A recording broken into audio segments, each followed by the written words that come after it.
কি বলছো এসব তুমি? এত বড় একটা ঘটনা ঘটে গেল আর আমি কিছু জানতে পারলাম না।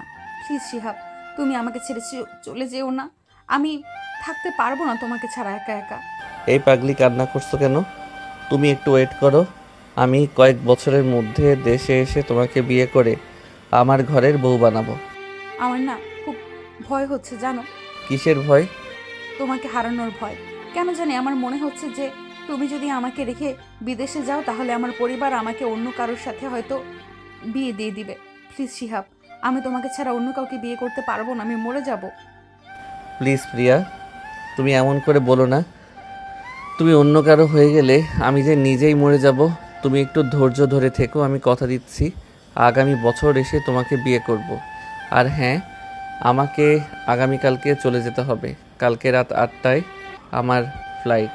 তো তুই ভালো থেকো।